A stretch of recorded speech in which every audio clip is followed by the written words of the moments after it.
Introduction to Kinematics.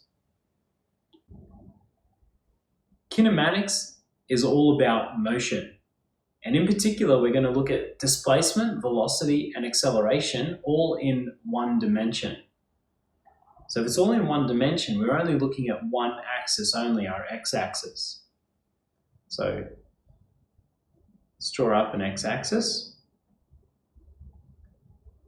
with some points.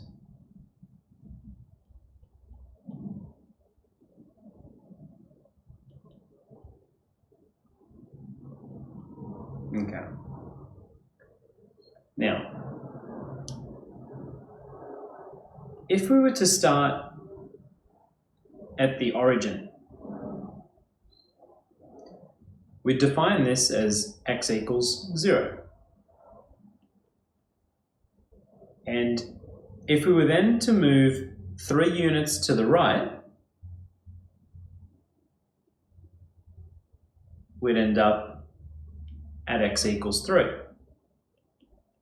So we'd say our displacement is x equals 3, and the distance we've travelled is 3 units.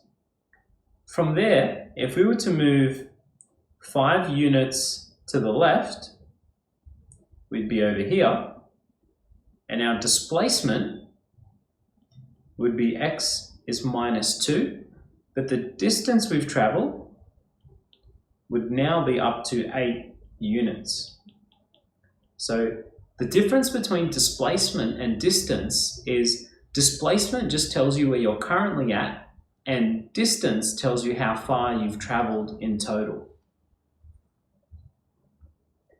So in maths, we use x to represent our displacement, and x will usually be in terms of t for time. So you might get an equation like this for displacement, where x equals 3t cubed plus t, and this is going to tell us how our displacement changes over time. So we can sub in values for t, and that would tell us where we are. So for example, in this case, if we subbed in t equals 0, we get 3 times 0 cubed plus 0, and this would give us 0. So at the start, we'd be at the origin.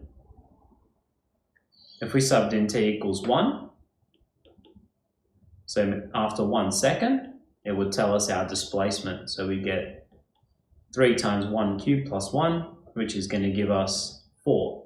So after 1 second, we'd be at x equals 4. So this tells us the relationship between time and displacement.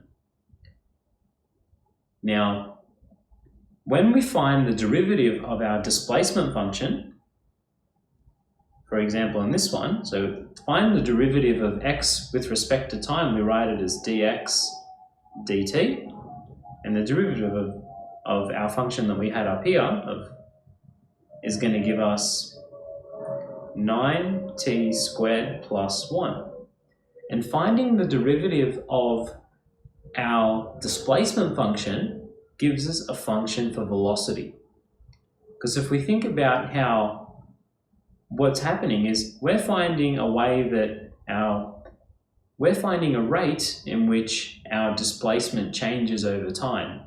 And if you can think about speed being the way our displacement is divided, like it's almost like our distance divided by time formula that you're used to, but it's the rate in which displacement is changing over the rate in which time is changing, and that's going to be our velocity. So we can use the symbol v instead of dx dt, and we can even use x dot to represent velocity as well. So there's 3 ways in which we can write our velocity.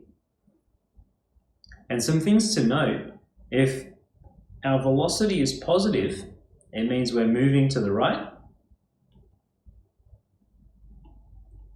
If our velocity is negative, we're moving to the left.